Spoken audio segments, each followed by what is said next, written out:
Très beau tour, bien joué.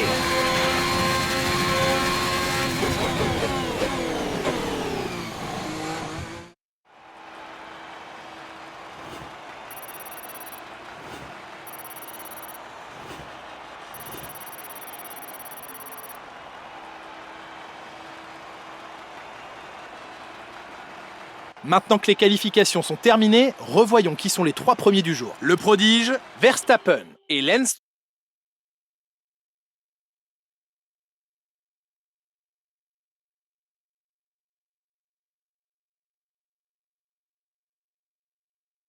Nous avons assisté à une course très excitante.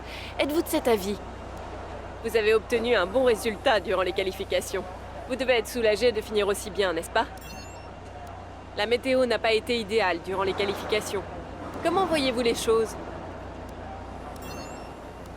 Cette écurie obtient des résultats à la hauteur de ses capacités, selon vous? Bien, ce sera tout, merci.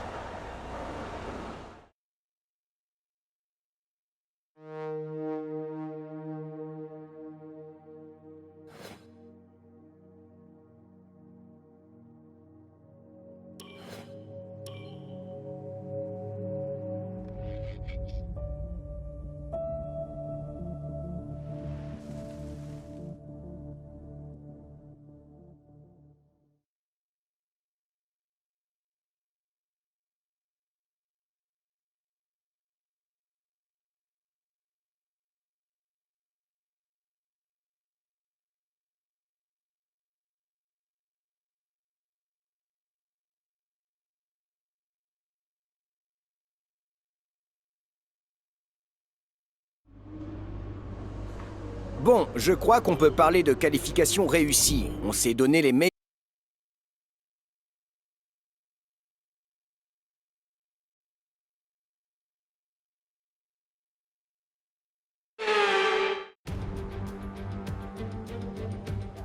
C'est dans une ville américaine à l'expansion fulgurante que nous nous retrouvons pour ce Grand Prix. Nous sommes au Texas, à une vingtaine de kilomètres au sud-est d'Austin, l'hôte du Grand Prix des États-Unis depuis 2012. Parmi tous les légendaires circuits américains, il est le dernier à avoir eu l'honneur d'accueillir un Grand Prix. Nous voici sur le circuit des Amériques, situé à une vingtaine de kilomètres de la magnifique ville d'Austin. Le circuit de 5 km 7 de long propose 20 virages, 10 à gauche et 10 à droite, et des pointes de vitesse avoisinant les 320 km/h. Les dépassements sont à privilégier dans les virages 1 et 12, surtout avec le DRS activé. Et comme pour chaque Grand Prix, Nicolas Martin me rejoint en cabine. Comment pensez-vous que les pilotes vont s'en sortir lors de la ruée vers le premier virage? Il ne suffit pas d'être le plus rapide pour gagner une course, Julien. Il faut une intelligence de course suffisamment élevée pour savoir qu'une course ne se gagne pas en un tour. Il faut donc toujours être prêt à freiner tôt et à laisser de la place aux pilotes autour de vous. Tenter de freiner le plus tard possible avec une demi-douzaine de voitures autour de vous peut payer de temps à autre, mais c'est aussi le meilleur moyen de perdre son aileron avant.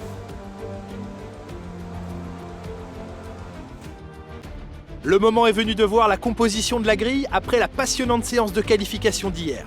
Le prodige part en pole position, accompagné de Max Verstappen qui s'élance de la deuxième place. Et pour le reste de la grille, nous retrouvons Stroll, Leclerc, Lewis Hamilton et Tsunoda, Norris, Fernando Alonso, Sainz et Sebastian Vettel, Ricciardo, Russell, Jack Aitken et Mick Schumacher, Lundgaard, Latifi, Callum Ilott et Guan Yu Zhou, Mazepin et Nobuharu Matsushita. Lequel de ces talentueux pilotes grimpera sur la plus haute marche du podium aujourd'hui?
Bon boulot, tu viens d'inscrire le meilleur tour en course.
Dernier tour en course, c'est ton dernier tour.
Superbe course, vraiment superbe. Tu as bien mérité cette victoire.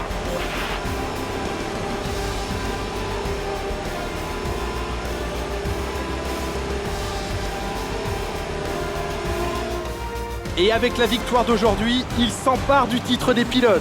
Il a été brillant tout au long de la saison. Un grand bravo à lui et à son écurie.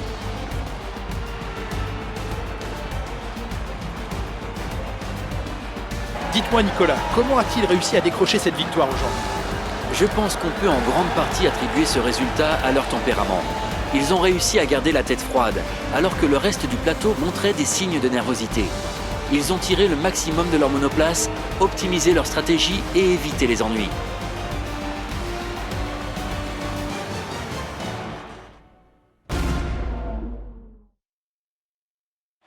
En regardant le podium, impossible de manquer cette combinaison rouge reconnaissable entre toutes. Une victoire de classe mondiale aujourd'hui pour une équipe mythique. Ferrari est de retour.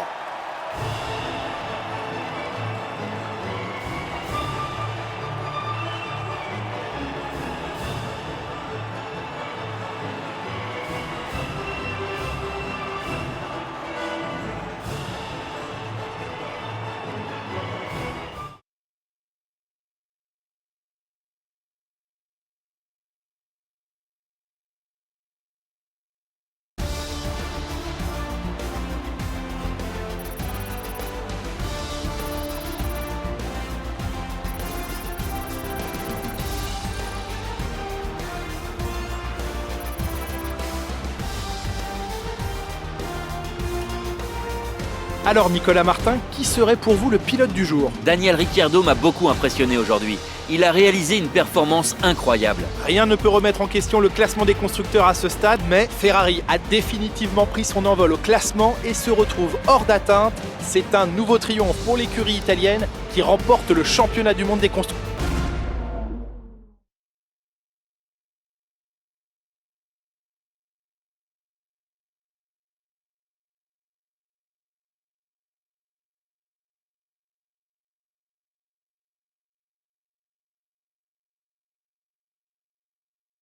Avec vous, ça semble facile. Le public a l'air comblé. Est-ce qu'on peut rêver d'une plus belle victoire que celle obtenue sur ce circuit? Votre équipe doit être ravie de votre performance. Votre coéquipier est sur le podium aujourd'hui. C'est super pour l'équipe. Bien, ce sera tout, merci.